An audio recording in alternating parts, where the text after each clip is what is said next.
ସମସ୍ତଙ୍କୁ ନମସ୍କାର। SSB TGT, ଓଏସ୍ଟିଟି, ଏଲ୍ଟିଆର୍ ଏବଂ ଆର୍ଏସ୍ଟିରେ ହିନ୍ଦୀ ସିଲାବସ୍ରେ ଥିବା ଆମର ଜୟଶଙ୍କର ପ୍ରସାଦଙ୍କର ଗୋଟେ କବିତା ଭାରତ ମହିମା ବା ଭାରତ ବର୍ଷ, ଦୁଇଟା ନାଁରେ ଜଣାଶୁଣା। କେଉଁ ବହିରେ ଭାରତ ବର୍ଷ ଲେଖିଛି, କେଉଁ ବହିରେ ଭାରତ ମହିମା ଲେଖିଛି, କିନ୍ତୁ ସେଇ ଗୋଟିଏ କବିତା। ତାହାକୁ ଆମେ ଆଜି ପଢ଼ିବାକୁ ଯାଉଛେ। ଜୟଶଙ୍କର ପ୍ରସାଦ ଏଥିରେ ଭାରତର ଇତିହାସ ଏବଂ ଭାରତର ସଂସ୍କୃତି ଉପରେ ଆଲୋଚନା କରିଛନ୍ତି। ଭାରତର ପ୍ରକୃତରେ ଏ ବିଶ୍ୱର ସମାଜ କଲ୍ୟାଣରେ ଯୋଗଦାନ କ'ଣ, ଆମେ ଏଇ କବିତା ଭିତରେ ଜାଣିପାରିବା। ଭାରତ ସବୁବେଳେ ଶାନ୍ତିର ବାର୍ତ୍ତା ଦିଏ। ଭାରତ କେବେ କାହା ଅଧିକାରକୁ କେବେ ଛଡ଼େଇ ନିଏ ନା। ଭାରତ ଦେଶ ଯେତେବେଳେ ସାରା ବିଶ୍ୱରେ ଶତ୍ରୁଭାବ ଏବଂ ସମସ୍ତଙ୍କୁ ଆକ୍ରମଣ କରିବାର ଯେଉଁ ଆଶା ଚାରିଆଡ଼େ ସଞ୍ଚାର ହୋଇଥିଲା, ସେହି ସମୟରେ ଭାରତ ସମସ୍ତଙ୍କୁ ଶାନ୍ତିର ବାର୍ତ୍ତା ଦେବା ପାଇଁ ଚେଷ୍ଟା କରିଥିଲା। ତେଣୁ ସେଇ ପୁରୁଣା ଇତିହାସ, ସେଇ ପୁରୁଣା ଗାଥାକୁ ପୁଣି ଥରେ ମନେ ପକାଇ ଜୟଶଙ୍କର ପ୍ରସାଦ ଏଇ ଭାରତ ମହିମା ବା ଭାରତ ମହିମା କବିତାରେ ସିଏ ଲେଖିଛନ୍ତି ଏବଂ ଦେଶବାସୀମାନଙ୍କୁ ମଧ୍ୟ ଶିଖାଇ ଦେବାକୁ ଚାହୁଁଛନ୍ତି ଯେ, ହେ ଭାରତବାସୀ, ତୁମେମାନେ ହେଉଛ ଆର୍ଯ୍ୟପୁତ୍ର। ତୁମମାନଙ୍କର ସଂସ୍କୃତି ହେଉଛି ବିଶାଳ ସଂସ୍କୃତି। ତୁମମାନଙ୍କ ସଂସ୍କୃତି ହେଉଛି ବିଶ୍ୱ ବନ୍ଧୁତ୍ୱର ସଂସ୍କୃତି, ବିଶ୍ୱ ଶାନ୍ତିର ସଂସ୍କୃତି। ଭାରତ କେବେ ହେଲେ କାହାକୁ କେବେ ହଇରାଣ କରିନାହିଁ ଏବଂ ଭାରତର ମହିମା ଏତେ ଯେ ଭାରତ ଠାରୁ ହିଁ ସମସ୍ତେ ଶିଖନ୍ତି। ହୁଆନ୍ ସାଙ୍ଗ ଯେଉଁ ଜଣେ ପରିବ୍ରାଜକ, ଯେ ଚୀନରୁ ଆସି ମଧ୍ୟ ଆମ ଏଇଠି ନାଳନ୍ଦା ବିଶ୍ୱବିଦ୍ୟାଳୟରେ ପଢ଼ିକି ଯାଇଥିଲେ। ବହୁତ ଜିନିଷ ରହିଛି ଭାରତରେ, ଏତେ ଜ୍ଞାନ ଏବଂ ଶକ୍ତି ବା ଉର୍ଜା ରହିଥିଲା, ଯାହାକୁ ଆମ ପୂର୍ବଜମାନେ ଆଜି ପର୍ଯ୍ୟନ୍ତ ସାଇତିକି ରଖିଛନ୍ତି। ଆମେ ସେଇ ନିୟମ ଅନୁସାରେ ଚାଲିବା ଏବଂ ଆଗକୁ ବଢ଼ିବା। ଏହା ହିଁ ଜୟଶଙ୍କର ପ୍ରସାଦଙ୍କର ମୁଖ୍ୟ ଉଦ୍ଦେଶ୍ୟ ଏବଂ ମୁଖ୍ୟ ବିନ୍ଦୁ। ଆସନ୍ତୁ ଏଇ କବିତାଟିକୁ ପଢ଼ିବା। भारत महिमा, जयशंकर प्रसाद। हिमालय के आंगन में उसे प्रथम किरणों का दे उपहार, उषा ने हंस अभिनंदन किया और पहनाया हीरक हार। माने हिमालयर शिखर रे प्रथमे सूर्यंकर रश्मि पड़े बोली आमे मध्य जानिचे। तेणु हिमालयर आंगन रे बा हिमालय उपरे प्रथम किरण पड़े एवं सूर्य जमती आमको उपहार देउछंती। प्रथम किरणर उपहार केवल भारत भूमि को ही देइछंती एवं जोटा कि हिमालय उपरे पड़े। सूर्यंकर प्रथम किरण हिमालय उपरे पड़े एवं उषा ने हंस अभिनंदन किया और पहनाया हीरक हार। सकाळ जेमती आमको अभिनंदन करुची एवं आमको हीरार हार पिंधे दउची। बहुत सुंदर देखा जाउची। सकाळ हेले सूर्यंक प्रथम किरण रे कौन होची ना, हिमालयर आंगन उपरे जेतेबेले पडुची, सेटा जेमती कवि कहउचंती जेमती लागुची भारत को सूर्य उपहार देउचंती, प्रथम किरणर उपहार देउचंती। एवं सकाळे जो सकाळर आगमन रे जेमती भारत वर्ष को अभिनंदन करा एवं हीरा हार प्रदान करा जाउची प्रकृति द्वारा। जगे हम लगे जगाने विश्व, लोक में फैला फिर आलोक, व्योम तम पुंज हुआ अब तब नाश, अखिल संस्कृति हो उठी अशोक। माने कवि कहउचंती जे आमे ही सारा विश्व को जागृत करथिलु। जगे हम लोग आमे जेतेबेले ज्ञान आहरण कलु बा ज्ञानी हेलु, आमर जो पुराणा वेद एवं उपनिषद एवं विभिन्न पुराण रे आमे जेतेबेले ज्ञान शिखिलु, तापरे आमे पूरा विश्व को ज्ञानर आलोक रे आलोकित कलु। समस्त को आमे ज्ञान देलु, समस्त को आमे विभिन्न जीवन शैली शिखेलु, केमती रहिबा पड़े, केमती गोटे सुस्थ समाज गठन करिया पड़े। ए सब विषय रे जो ज्ञान आमे लोक मान देलु। जगे हम लोग लगे जगाने विश्व, ଲୋକ ମେ ପହଲା ଫିର ଆଲୋକ।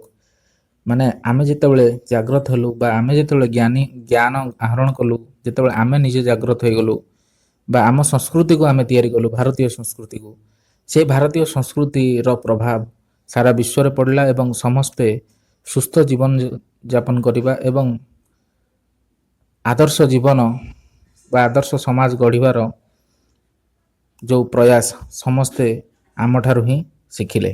ସମସ୍ତେ ଶିଖିଲେ କେମିତି ବଞ୍ଚିବାକୁ ହୁଏ, କେମିତି ସମ୍ପର୍କ ରଖାଯାଏ, କେମିତି ବିଶ୍ୱର ଅନ୍ୟ ଦେଶମାନଙ୍କ ସହିତ ସମ୍ପର୍କ ସ୍ଥାପନ କରାଯାଏ। ଏଗୁଡ଼ିକ ସବୁ ଆମଠାରୁ ହିଁ ଅନ୍ୟ ଲୋକମାନେ ଦେଶର ଥିବା ଅନ୍ୟ ଦେଶ ଗୁଡ଼ିକ, ଏ ବିଶ୍ୱରେ ଥିବା ଅନ୍ୟ ଦେଶ ଗୁଡ଼ିକ ଶିଖିଲେ। ବ୍ୟୋମ ତମ ପୁଞ୍ଜ ହୁଆ ତବ ନାଶ। ଆମେ ଯେତେବେଳେ ଜାଗ୍ରତ ହେଲୁ, ଚାରିଆଡ଼େ ଯେତେବେଳେ ଆଲୋକ ପ୍ରକାଶ, ଚାରିଆଡ଼େ ଯେତେବେଳେ ଆମେ ଜ୍ଞାନ ବାଣ୍ଟିଲୁ ବା ଆମ ବିଦ୍ୟା ଆମେ ଶିଖେଇଲୁ, ଆମ ଶୈଳୀ ଆମେ ଶିଖେଇଲୁ, ସେତେବେଳେ କ'ଣ ହେଲା ନା ବ୍ୟୋମ ତମ ପୁଞ୍ଜ, ତମ ପୁଞ୍ଜ ମାନେ ତମ ପୁଞ୍ଜ ମାନେ ଅନ୍ଧକାର କା ସମୂହ।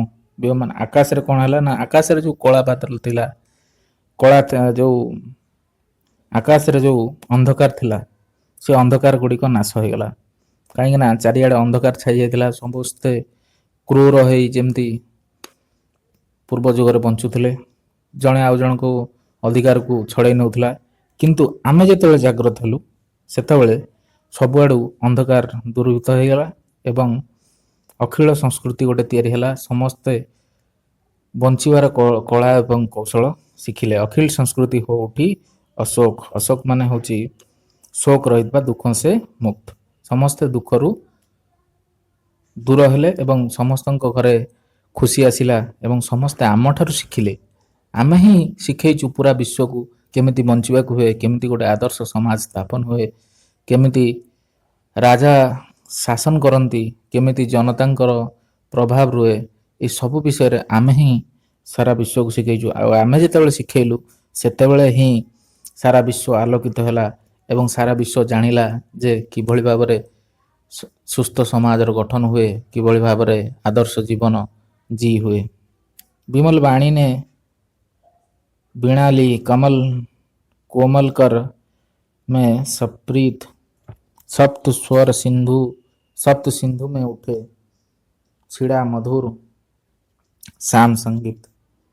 माने ଯେତେବେଳେ ବୀଣା ବାଦନ ଆମ ମାତା ସରସ୍ୱତୀ କଲେ, ବିମଲ ବାଣୀ ନେ ବୀଣା ଲି, ଯେତେବେଳେ ଆମ ସରସ୍ୱତୀ ମା ପ୍ରଥମେ ବୀଣା ବଜେଇଲେ, କମଲ କୋମଲ कर में सप्रीତ, ମାନେ ଯେତେବେଳେ ସେଇ ସମୟରେ ହିଁ ଯେତେବେଳେ ଆମ ସରସ୍ୱତୀ ମାତା ବୀଣା ବଜେଇଲେ, ସେଇ ସମୟରେ ସାରା ବିଶ୍ୱରେ କ'ଣ ହେଲା ନା ପ୍ରେମର ଭାବନା ଜାଗ୍ରତ ହେଲା ଏବଂ ସପ୍ତ ସ୍ୱରର ସୃଷ୍ଟି ଭାରତରୁ ହିଁ ହେଇଥିଲା।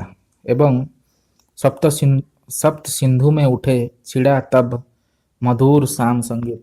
ସେଇ ସମୟରେ ହିଁ ସାତ ସ୍ୱର ଯେଉଁ ସାରେଗାମା ପାଧାନି ଏଗୁଡ଼ିକ କ'ଣ ହେଲା ତିଆରି ହେଲା ଏବଂ ସାତଟା ନଦୀରେ ବା ସପ୍ତ ସିନ୍ଧୁରେ ଏହା ଚାରିଆଡ଼େ ଗୁଞ୍ଜରିତ ହେଲା ବା ଚାରିଆଡ଼େ ଶୁଭିଲା। ଛିଡ଼ା ତବ ମଧୁର ଶ୍ୟାମ ସଙ୍ଗୀତ।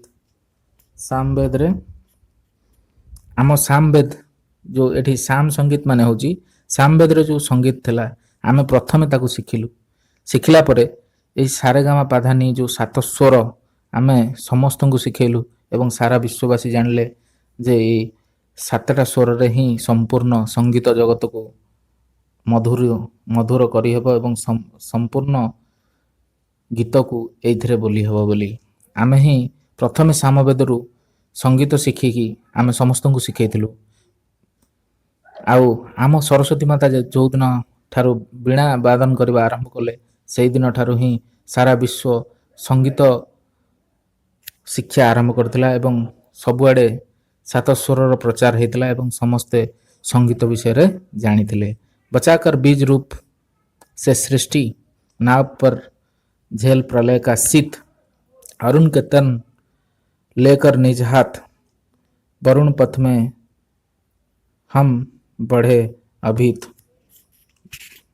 एट देखु बचाकर बीज रूप से सृष्टि नाव पर झेल प्रलय का शीत।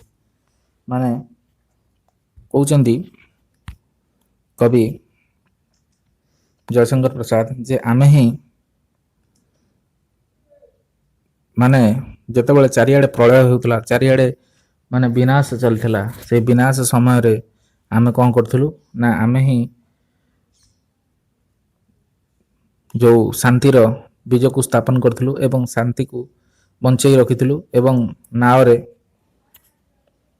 ନାଓ ମାନେ ଆମର ହେଉଛି ଡଙ୍ଗାରେ ଆମେ କ'ଣ କରିଥିଲୁ ନା ସବୁ ପ୍ରଳୟକୁ ବା ସବୁ ମହାବିନାଶକୁ ଦୂର କରିବା ପାଇଁ ଆମେ ହିଁ ଅରୁଣ କେତନ ମାନେ ହେଉଛି ଲାଲ ରଙ୍ଗ କି ଧ୍ୱଜା, ମାନେ ଲାଲ ରଙ୍ଗର ଧ୍ୱଜା ନେଇ ଚାରିଆଡ଼େ ଆମେ ଶାନ୍ତିର ବାର୍ତ୍ତା ନେଇ ଆମେ ଆଗକୁ ବଢ଼ି ଚାଲିଥିଲୁ। ବରୁଣ ପଥ ମାନେ ହେଉଛି ସମୁଦ୍ର କା ମାର୍ଗ, ଆମେ ହିଁ ସମୁଦ୍ର ମାର୍ଗରେ ପ୍ରଥମେ ଯାଇଥିଲୁ ଏବଂ ସବୁଆଡ଼େ ଯେଉଁ ପ୍ରଳୟରେ ଯେଉଁ ଲୋକମାନେ ବହୁତ କଷ୍ଟ ଭୋଗୁଥିଲେ ଆମେ ହିଁ ସମସ୍ତଙ୍କୁ ବଞ୍ଚେଇଥିଲୁ। ଆମେ ହିଁ ପ୍ରଥମେ ସାହସ କରି ଜଳପଥରେ ଆମେ ଆଗକୁ ଯାଇଥିଲୁ। पुरंदर ने ताम्र से लिखा अस्ति युग का मेरा इतिहास, दे रहा अभी दिखाई भग्न मग्न रत्नाकर में त्रास। पुरंदर होचंती देवराज इंद्र। देवराज इंद्र कौन लिखिचंती ना देवराज इंद्र पुरंदर ने ताम्र से लिखा अस्थि युग का मेरा इतिहास। आमर इतिहास बहुत पुराना, आमर अस्थि युग माने जो कहती जो प्रस्तर जुग बा ता पूर्वर इतिहास भी आमर अच्छी, कहीं सनातन धर्म हिंदू सनातन धर्म बा आर्य संस्कृति होची 5000 वर्षर भी अधिक आम जाचे। तेणु आम इंद्र देवता आम पाई अस्थि जुगर इतिहास भी लिखिदे छंती। दे रहा अभी दिखाई भग्न मग्न रत्नाकर में त्रास। माने एबे किंतु कौन होची ना समस्त को भय लगुची। भग्न मग्न भग्न मग्न रत्नाकर में त्रास। त्रास माने भय आम किंतु वर्तमान आमको सब जगह भय लगुची, किंतु आमे सबुठारु पुराना लोक एवं आमर संस्कृति होची सबुठारु पुराना संस्कृति। धर्म को का ले लेकर जो नाम हुआ करती बलिहारी बंद, मैंने ही दिया शांति का संदेश, सुखी होते देख जगत।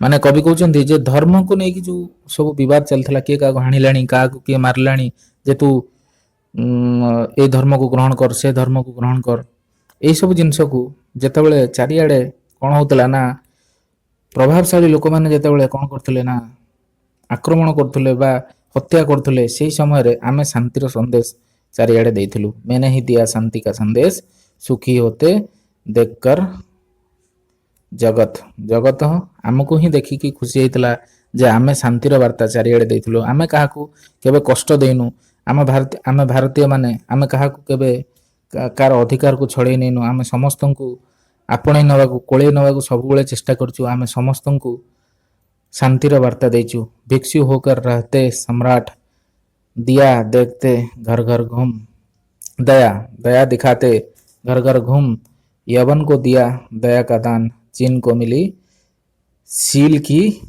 संभूम। भिक्षु होकर रहते हैं आम सम्राट एटी कौन होचे ना भिक्षु बनकर घूमते हैं। जमती महाराज सम्राट अशोक कौन करते ना, जदि आम गोटे उदाहरण नवा, सम्राट अशोक कौन करते ना निजे शेष युद्ध को छाड़ी कौन करते ना शांतिर पथ आपणे नहीं एवं अशोकंकर जो धम जो शांतिर प्रतीक जो अहिंसा पछरे से माने कौन करते ना चारिआडे प्रचार घर घर घूम के वो क्या करते थे, वो प्रचार करते थे। दया दिखाते घर घर घूम, चारिआडे दया देखौथिले। यवन को दिया दया का दान, यवन माने होचंती विदेशी आक्रमणकारी जेतेबेले आसिक बारंबार भारत को लुटिया चेष्टा करते, भारत में विभिन्न प्रकार खराब परिस्थिति सृष्टि करने चेष्टा करते विद्रोह। से समय आम कौन करते ना समस्त को दयावान हाँवाई शिक्षा देउथिले। जमती कि तुम जाच जे सेतेबेले जो सोमनाथ मंदिर आक्रमण होता, विदेश आक्रमणकारी केवल आसती भारत को लुटिया, जेहेतु सोने की चिड़िया भारत कहला, भारत को सोने की चिड़िया कहला। ये बहुत धन संपत्ति एवं अमूल्य रत्न एवं हीरा ये बहुत मात्रा थिला, तेणु भारत को केवल ଲୁଟିବା ପାଇଁ ବିଦେଶ ଆକ୍ରମଣକାରୀମାନେ ଆସୁଥିଲେ ଏବଂ ବିଭିନ୍ନ ପ୍ରକାର ଅତ୍ୟାଚାର କରୁଥିଲେ। ଯିଏ ନ ଦେଉଥିଲା ତାଙ୍କୁ ଜବରଦସ୍ତ ମାରି ଦିଆଯାଉଥିଲା, ବିଭିନ୍ନ ପ୍ରକାର ଆକ୍ରମଣ ଅତ୍ୟାଚାର କରାଯାଉଥିଲା। ସେଇ ଅତ୍ୟାଚାର କରୁଥିବା ବିଦେଶୀ ଆକ୍ରମଣକାରୀ ମାନେ ଅତ୍ୟାଚାର କରୁଥିବା ସମୟରେ ଆମେ ଦୟାର ସନ୍ଦେଶ ଚାରିଆଡ଼େ ଦେଉଥିଲୁ ଯେ ସମସ୍ତଙ୍କୁ ଦୟାର ସହିତ ସମସ୍ତଙ୍କ ପ୍ରତି ଆମେ ଦୟାବାନ ହେବା ଏବଂ ସମସ୍ତଙ୍କୁ ଦୟା କରିବା ଏବଂ କ୍ଷମା କରିବା, ଏହିସବୁ ସନ୍ଦେଶ ଆମେ ଭାରତବାସୀମାନେ ହିଁ ସାରା ସଂସାରକୁ ଦେଉଥିଲୁ। ଚୀନକୁ ମିଳି ସିଲ୍ କି ସ୍ୱୟମ୍ଭୁ। ଚୀନକୁ ମଧ୍ୟ ଆମେ କ'ଣ ଦେଇଛୁ ନା ସଦାଚାର ବା ଅଚ୍ଛା ଆଚରଣ ଆମେ ତାକୁ ଭଲ ଆଚରଣ ଶିଖେଇଛୁ। ଚୀନକୁ ମିଳି ସିଲ୍ କି ସଂଭୂମ। ସଂଭୂମ ମାନେ ସ୍ରୋତ, ମାନେ ଚୀନକୁ ବି ଆମେ କ'ଣ ଶିଖେଇଛୁ ନା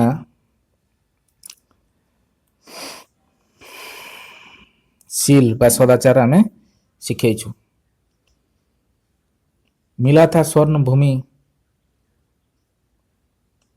को रत्न, सील के सिंघल को भी सिख। स्वर्ण भूमि माने होचंती, स्वर्ण भूमि होची दक्षिण पूर्व एशिया रो जो देश गुड़िक से स्वर्ण भूमि कहती। से देश मान दक्षिण पूर्व एशिया रो सबू जो देश गुड़िक आमे तांको कौन शिखेइथिलु, रत्न रत्न देइथिलु। एवं तापर कौन हेतिला ना मिला था स्वर्ण भूमि को रत्न, सील की सिंघल को भी सिख। माने यही दक्षिण पूर्व एशियार देश मानू आमे ही प्रथमे सुना देइथिलु एवं सील की सिंघल को भी सिख। माने सिंघल होची श्रीलंका, श्रीलंका को भी मध्य सदाचार शिखेइथिलु एवं तांको मध्य भलो सदाचारी हेबा पई शिखेइथिलु। जेमती आम भगवान राम जाइकी श्रीलंका रे रावण को मारी सेठी शांति स्थापन करथिले। ठीक से भलिया कवि कहउचंती जे आमे सिंघल को सील की सिंघल को भी सिख। आमे सिंघल को बा जो सिंघल होची श्रीलंकार पुराना ना सिंघल को भी आमे कौन शिखेइथिलु ना सील बा सदाचार आमे शिखेइथिलु। तापरे किसी का हमने छीना नहीं, प्रकृति का रहा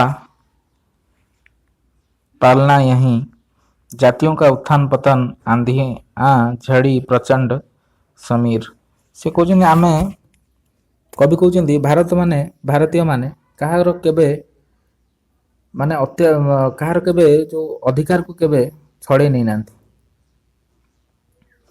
जातिर उत्थान पतन हेची, बहुत आंधी आसीची, झड़ी आसीची, प्रचंड समीर बहिची, किंतु आमको मध्य प्रलोभन दिया जायछि, आमको मध्य विभिन्न प्रकार आशा दिया जायछि।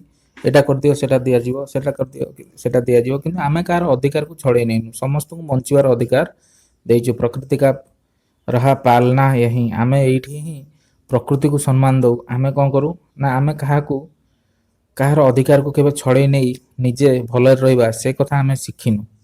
आमे होछु आर्य संस्कृतिर लोक, आमे आर्य संस्कृति को बंचाई रखिछु एवं आर्य संस्कृति कहे जे कहाकू केबे अत्याचार करिबा नहीं। जातियों का उत्थान पतन आंधिया झड़ी प्रचंड समीर, माने बहुत झड़ झंझा आसीची, किंतु तथापि आमे आम जो आदर्श को आमे बंचाई रखिछु। आमे काहाको असुविधा करनु, केबे काहाको हैरान करनु। खड़े देखा झेला हंसते प्रलय में पले हुए हम वीर। आमे कौन करथलु ना आमे बहुत जिनस भोगिचु, आमको विभिन्न प्रकार अत्याचार कराइछि। केतेबेले ब्रिटिश माने, केतेबेले मुगल माने, केतेबेले पोर्तुगीज माने समस्त आसिक आम ऊपर आक्रमण करचंती, बहुत निर्यातना देइचंती, किंतु आमे समस्त सबको हसी हसी की कौन करछु ना हमने झेला है। देख खड़े देखा झेला हंसते, आमे सबको देखिलु, सबको सहिलु। प्रलय में पले हुए हम वीर, आमे प्रलय भितर भी वीर भली बंची रहिलु। आमे समस्त अत्याचार सहिलु, तथापि आम आदर्श आमे हटिलुनु, का हैरान करनु, कहार अधिकार को केबे छड़े नैनु, समस्त शांतिर वार्ता देइछु, समस्त प्रति दया भावना रखिया पई आमे सब बेले चेष्टा करछु। आमे केतेबेले काहाकू कष्ट देइनु। चरित थे पुत भुजा में शक्ति, नम्रता रही सदा संपन्न, हृदय के गौरव में था गर्व, किसी को देख ना सके ବିପନ୍ନ। ଆମ ଚରିତ୍ର ଆମ ଉପରେ ବହୁତ ଅତ୍ୟାଚାର ହେଇଛି, ବିଭିନ୍ନ ପ୍ରକାର ଅସୁବିଧା କରାହେଇଛି, କିନ୍ତୁ ଆମ ଚରିତ୍ର ସବୁବେଳେ କ'ଣ ରହିଛି? ପୁଥ୍। ପୁଥ୍ ମାନେ ହେଉଛି ପବିତ୍ର। ଆମ ଚରିତ୍ରକୁ ଆମେ ସବୁବେଳେ ପବିତ୍ର ରଖିଛୁ। ଭୁଜା ଆମେ ଶକ୍ତି, ଆମ ହାତରେ ବଳ ଥିଲା, ଆମ ଆମେ ବି ବହୁତ ଷ୍ଟ୍ରଙ୍ଗ ଥିଲୁ, ବହୁତ ବଳଶାଳୀ ଥିଲୁ, କିନ୍ତୁ ଆମେ କାହାକୁ କେବେ କଷ୍ଟ ଦେଇନୁ କି କାହାକୁ କେବେ ହଇରାଣ କରିନୁ। ଆମ ଚରିତ୍ର ସବୁବେଳେ କ'ଣ? ପବିତ୍ର। ପୂତ ସୁତ ପୂତ ପବିତ୍ର ଚରିତ୍ର ଥାଏ। ପୂତ ଭୁଜା ମେ ଶକ୍ତି ନମ୍ରତା ରହି ସଦା ସମ୍ପନ୍ନ। ଆମ ପାଖରେ ଆମେ ଚରିତ୍ରବାନ ଥିଲୁ ଏବଂ ଆମ ହାତରେ ବଳ ଥିଲା, କିନ୍ତୁ ଆମେ କାହାକୁ କେବେ ବି ଅସୁବିଧାରେ ପକେଇନୁ, କାହାକୁ କେବେ ହଇରାଣ କରିନୁ। ଏଇଟା ହେଉଛି ଭାରତୀୟ ସଂସ୍କୃତି। ଆମେ ସବୁବେଳେ ନମ୍ର ହୋଇ ରହିଛୁ। ନମ୍ରତା ରହି ସଦା ସମ୍ପନ୍ନ। ଆମ ପାଖରେ ସବୁବେଳେ ନମ୍ରତା ସମ୍ପନ୍ନ ଭାବରେ ବା ଭଲ ଭାବରେ ସବୁବେଳେ ନମ୍ରତା ରହିଛି। ଆମେ ସବୁବେଳେ ନମ୍ର ହେଇକି ରହିଛୁ। ଆମେ କେବେ କାହାକୁ ହଇରାଣ କରୁନୁ। ଆମ ପାଖରେ ବଳ ଅଛି ବୋଲି ଆଜି ତାକୁ ମାରିବି, ୟାକୁ ହାଣିବି, ସେସବୁ ଜିନିଷ ଅନ୍ୟ ଦେଶରେ ହେଉଥିଲା, କିନ୍ତୁ ଆମ ଦେଶରେ କେବେ ହେଇନାହିଁ। କିନ୍ତୁ ଆମେ ବହୁତ କଷ୍ଟ ସହିଛୁ। ବିଭିନ୍ନ ଆକ୍ରମଣକାରୀ, ବିଭିନ୍ନ ଯେଉଁ ବିଦେଶୀ ଶାସକମାନେ ଆସିଛନ୍ତି ଏବଂ ଭାରତୀୟମାନଙ୍କୁ ବହୁତ ଅତ୍ୟାଚାର କରିଛନ୍ତି, କିନ୍ତୁ ସେ ସମୟରେ ବି ବୀରପୁତ୍ରଙ୍କ ଭଳି ଆମେ ଛିଡ଼ା ହେଇଛୁ, ସବୁକୁ ସହିଛୁ, କିନ୍ତୁ କାହାକୁ କେବେ ଅସୁବିଧା କରିନୁ। ସମସ୍ତଙ୍କୁ ଦୟା କରିଛୁ ଏବଂ ଦୟାର ସନ୍ଦେଶ ଚାରିଆଡ଼େ ଆମେ ବାଣ୍ଟିଛୁ। हृदय के गौरव में था गर्भ किसी को देख न सके विपन्न। ଆମ ହୃଦୟରେ ଗୌରବ ଥିଲା, ଗର୍ବ ଥିଲା, କିନ୍ତୁ ଆମେ କାହାକୁ ବିପନ୍ନ ଅବସ୍ଥାରେ ଦେଖିପାରୁନୁ। ବିପନ୍ନ ମାନେ ହେଉଛି ଯେଉଁ କିଏ ଗୋଟେ ଅସୁବିଧାରେ ଥିବ, ଦୁଃଖୀ ଗରିବ, ତାକୁ ଆମେ ସହିପାରୁନା। ଆମେ ସମସ୍ତଙ୍କୁ ସାହାଯ୍ୟ କରୁ। ଧର କିଏ ଗରିବ ଲୋକ ଅଛି, ତାକୁ ଆମେ କିଛି ସାହାଯ୍ୟ କରିବା, ଇଏ କରିବା, ଏଇଭଳିଆ ପ୍ରକୃତି ଆମ ଆର୍ଯ୍ୟ ସଂସ୍କୃତିର ଲୋକମାନେ, ଯେଉଁମାନେ ଭାରତବାସୀ, ସମସ୍ତଙ୍କ ଭିତରେ ରହିଛି। ହୃଦୟ କେ ଗୌରବ ମେ ଥା ଗର୍ବ। ଆମ ହୃଦୟରେ ଥିଲା, ଗର୍ବ ଥିଲା ଯେ ଆମେ ଭାରତୀୟ, ଆମର ଏତେ ବଡ଼ ସଂସ୍କୃତି ଇଏ ସିଏ, କିନ୍ତୁ ତଥାପି ଆମେ କାହାକୁ ଗରିବ ଅବସ୍ଥାରେ ଦେଖିପାରୁନା। କିଏ ଅସୁବିଧାରେ ପଡ଼ିଥିବ, ତାକୁ ଆମେ ଦେଖିପାରୁନା। ଆମେ ସାଙ୍ଗେ ସାଙ୍ଗେ ସାହାଯ୍ୟର ହାତ ବଢ଼େଇ ଦେଉ। हमारे संचय में था दान अतिथि थे सदा हमारे देव वचन में सत्य हृदय में तेज प्रतिज्ञा में रहती थी टेव। ହେଲା हमारे संचय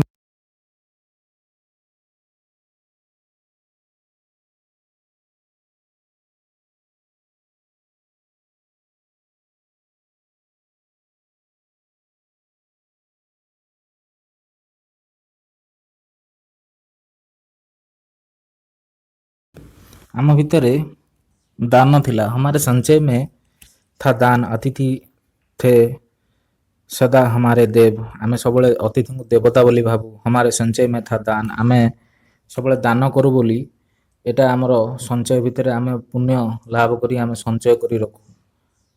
हमारे संचय में था दान अतिथि थे सदा देव समान वो वचन में सत्य हृदय में तेज प्रतिज्ञा में रहती थी टेब।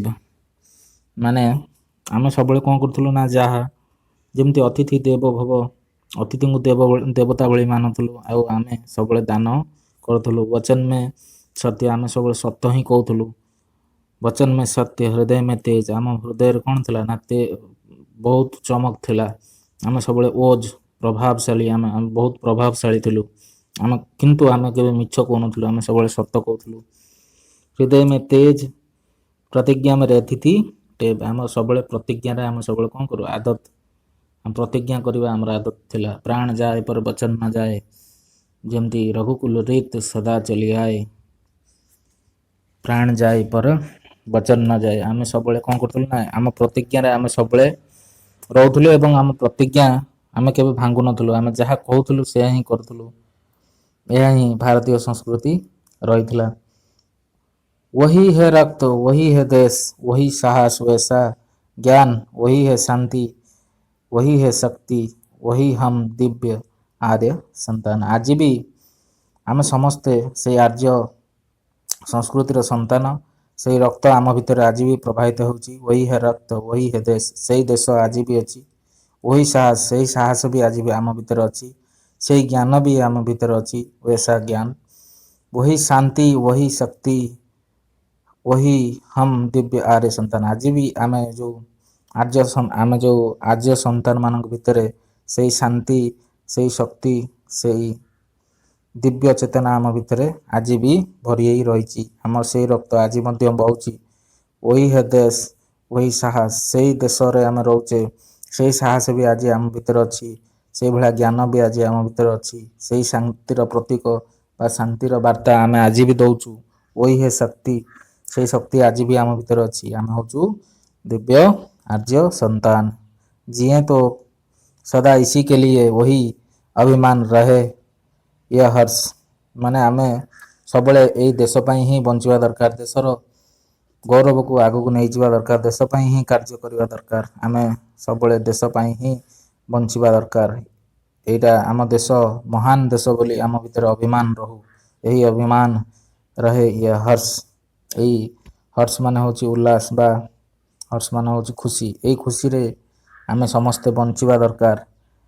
ନ୍ୟୋଛାବର କରିଦେଁ ହମ୍ ସର୍ବସ୍ୱ ହମାରା ପ୍ୟାରା ଭାରତବର୍ଷ। ଆମ ଦେଶ ପାଇଁ ଆମେ ସବୁକିଛି ନ୍ୟୋଛାବର କରିଦେବା ଦରକାର। ଆମ ସର୍ବସ୍ୱ ଆମେ ଭାରତବର୍ଷ ପାଇଁ ହିଁ ତ୍ୟାଗ କରିଦେବା ଦରକାର। କବି କହୁଛନ୍ତି ଭାରତ ମହିମାକୁ ବିଷୟରେ ବର୍ଣ୍ଣନା କରିବା ପାଇଁ ବିଭିନ୍ନ ପ୍ରକାର ଉଦାହରଣ ଦେଇଛନ୍ତି ଏବଂ ପୂର୍ବ ସଂସ୍କୃତିକୁ ଆଧାର କରି ବର୍ତ୍ତମାନ ସମାଜକୁ ପରିବର୍ତ୍ତନ ହେବା ପାଇଁ ଗୋଟେ ସନ୍ଦେଶ ଦେଇଛନ୍ତି। ସେଇ ସନ୍ଦେଶ ମାଧ୍ୟମରେ ଆମେ ବହୁତ କିଛି ଶିଖିଲେ ଏବଂ ଆମ ପୁରୁଣା ଆର୍ଯ୍ୟ ସଂସ୍କୃତିର ଇତିହାସକୁ ଆମେ ଜାଣିଲେ ଏବଂ କବି ସେଇ ପୁରୁଣା ସଂସ୍କୃତିକୁ ଆଉଥରେ ଫେରାଇ ଆଣିବା ପାଇଁ, ସେ ଗୌରବ ଗାଥାକୁ ଆଉଥରେ ଫେରାଇ ଆଣିବା ପାଇଁ କବି ଆହ୍ୱାନ କରୁଛନ୍ତି ଏବଂ ସମସ୍ତଙ୍କୁ ସେ ପୁରୁଣା ଇତିହାସର ଯେଉଁ ବୀରମାନଙ୍କ ପରି ବଞ୍ଚିବାର ଆହ୍ୱାନ ଦେଇଛନ୍ତି ଏବଂ ସଂସ୍କୃତିକୁ ବଞ୍ଚେଇ ରଖିବା ପାଇଁ ଆହ୍ୱାନ ଦେଇଛନ୍ତି। ଏ ଭାରତବର୍ଷ କେତେ ମହାନ। ଆମେ ହିଁ ଆମର ଦେଶରୁ ହିଁ ସୂର୍ଯ୍ୟଙ୍କର ପ୍ରଥମ କିରଣ ଆସେ। ଆମକୁ ହିଁ ପ୍ରଥମ ସୂର୍ଯ୍ୟ ଏବଂ ସକାଳ ଆମକୁ କ'ଣ କରେ, ଅଭିନନ୍ଦନ କରେ, ଆମକୁ ହୀରାର ହାର ପିନ୍ଧାଇ ଦିଏ। ଆମେ ହିଁ ବିଶ୍ୱକୁ ଜାଗ୍ରତ କରିଥିଲୁ। ଆମେ ହିଁ ବିଶ୍ୱର ଅନ୍ଧକାରକୁ ଦୂର କରିଥିଲୁ। ଆମର ସରସ୍ୱତୀ ମାତାଙ୍କ ବୀଣାରୁ ହିଁ ସାତ ସ୍ୱର ସୃଷ୍ଟି ହୋଇଥିଲା ଏବଂ ସାରା ବିଶ୍ୱରେ ସମସ୍ତେ ସାତ ସ୍ୱର ବିଷୟରେ ଜାଣିଥିଲେ। ଯେତେବେଳେ ଚାରିଆଡ଼େ ପ୍ରଳୟ ଥିଲା ସେ ସମୟରେ ଆମେ ହିଁ ଲାଲ ଧ୍ୱଜା ନେଇକି ସିନ୍ଧୁ ପାର ହେଇଥିଲୁ। ଆଜି ବି ଆମେ କ'ଣ କରୁଥିଲୁ ନା ଆମର ଇତିହାସ ବହୁତ ପୁରୁଣା। ଆମେ ଯେଉଁ ଅସ୍ଥି ଯୁଗର କାହାଣୀ ମଧ୍ୟ ଆମ ପାଖରେ ରହିଛି। ଅସ୍ଥି ଯୁଗର ଇତିହାସ ମଧ୍ୟ ଆମ ପାଖରେ ରହିଛି। ଯେତେବେଳେ ଧର୍ମକୁ ନେଇ ଚାରିଆଡ଼େ ବିଭ୍ରାଟ ସୃଷ୍ଟି ହେଉଥିଲା ସେତେବେଳେ ମଧ୍ୟ ଆମେ କ'ଣ କରୁଥିଲୁ ନା ଆମେ ହିଁ ସମସ୍ତଙ୍କୁ ଶାନ୍ତିର ସନ୍ଦେଶ ଦେଉଥିଲୁ। ତାପରେ ଆମର ଏଠି ସମ୍ରାଟ ମାନେ ମଧ୍ୟ ବଞ୍ଚନ୍ତି। ଯେମିତି ଅଶୋକ ସମ୍ରାଟଙ୍କ କଥା କୁହାଯାଇଛି। ଅଶୋକ ସମ୍ରାଟ କେମିତି ଭାବରେ ଧର୍ମର ପ୍ରଚାର କରୁଥିଲେ ଏବଂ ଶାନ୍ତି ଅହିଂସାକୁ ପୁଣି ଥରେ ସ୍ଥାପନ କରିବା ପାଇଁ କହୁଥିଲେ।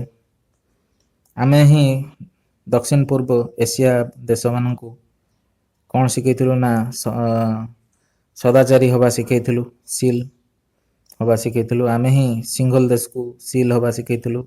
ଆମେ ହିଁ ବିଦେଶୀ ଆକ୍ରମଣକାରୀମାନଙ୍କୁ ଦୟା ଶିଖେଇଥିଲୁ। ଆମେ ହିଁ ଚୀନକୁ ମାନେ ସଦାଚାରୀ ହେବା ପାଇଁ ଶିଖେଇଥିଲୁ। ଜାତିର ଉତ୍ଥାନ ପତନ ହେଇଛି କିନ୍ତୁ ଆମେ ସବୁକୁ ସହିଛୁ, ଆମେ ସବୁକୁ ଦେଖିଛୁ କିନ୍ତୁ ସମସ୍ତଙ୍କୁ ଶାନ୍ତିର ବାର୍ତ୍ତା ଦେଇଛୁ। ଆମ ଉପରେ ବହୁତ ଅତ୍ୟାଚାର ହେଇଛି କିନ୍ତୁ ଆମେ ସେ ଅତ୍ୟାଚାରକୁ ମଧ୍ୟ ସହିକି ସେଇ ଗୋଟିଏ ଜାଗାରେ ସ୍ଥିର ରହିଛୁ। ଆମ ଚରିତ୍ର ସବୁବେଳେ କ'ଣ ହେଉଛି, ଆମ ଚରିତ୍ର ସବୁବେଳେ ପବିତ୍ର। ଆମ ଭିତରେ ଆମ ବାହୁରେ ବଳ ଥିଲେ ମଧ୍ୟ ଆମେ ସବୁବେଳେ ନମ୍ର ରହୁ ଏବଂ କାହାକୁ ଅସୁବିଧାରେ ପକାଉନା। ଆମେ ସବୁବେଳେ କ'ଣ କରୁଛୁ ନା ଦୟା ଧର୍ମ ଦାନ କରିଛୁ ଏବଂ ସବୁ ଅତିଥିଙ୍କୁ ଆମେ ଦେବତା ବୋଲି ମାନୁ। ଆମ ହୃଦୟରେ ସବୁବେଳେ ସତ୍ୟ, ହୃଦୟରେ ତେଜ ରହିଛି। ବଚନ କଥାରେ ଆମେ ସବୁବେଳେ ସତ୍ୟ ହିଁ କହୁ। ସେଇ ରକ୍ତ, କବି କହୁଛନ୍ତି ସେଇ ରକ୍ତ ସେଇ ଇଏ ବଞ୍ଚିଛି। ଆଜି କାହିଁକି ଆମେ ସବୁ ଜିନିଷ ଭୁଲି ଯାଉଛେ? ଆମେ ଆସନ୍ତୁ ଆମ ଭାରତର ଗୌରବକୁ ପୁଣି ଥରେ ଫେରାଇ ଆଣିବା ଏବଂ ଗୌରବ ଗାଥା ଆମ ଭାରତୀୟ ସଂସ୍କୃତିକୁ ସ୍ଥାପନ କରିବା। ଏହା ହିଁ ଏ କବିତାର ମୁଖ୍ୟ ଉଦ୍ଦେଶ୍ୟ। ଆଶା କରୁଛି ସମସ୍ତଙ୍କୁ ଏ କବିତା ବହୁତ ଭଲ ଲାଗିଥିବ। ବହୁତ ଟିକେ ଲମ୍ବା ହେଲେ ମଧ୍ୟ ଭିଡ଼ିଓଟି, କିନ୍ତୁ ସମ୍ପୂର୍ଣ୍ଣ ବ୍ୟାଖ୍ୟା ଏ ଭିଡ଼ିଓରେ କରାଯାଇଛି। ଏଭଳି ଆଗକୁ ଅନ୍ୟ ଭିଡ଼ିଓ ମାଧ୍ୟମରେ ଆମେ ଅନ୍ୟ ବିଷୟ ଗୁଡ଼ିକ ପଢ଼ିବା। ଚ୍ୟାନେଲଟିକୁ ସବସ୍କ୍ରାଇବ୍ କରି ରଖିଥାନ୍ତୁ ଏବଂ ଆଗକୁ ଆମେ କବି ପରିଚୟ ଏବଂ ପୂର୍ବ ବର୍ଷରେ ଆସିଥିବା ବିଭିନ୍ନ କୋଶ୍ଚିନ୍ ମଧ୍ୟ ଏହି ଚ୍ୟାନେଲରେ ଆମେ ଡିସ୍କସନ୍ କରିବା। ରହୁଛି, ନମସ୍କାର।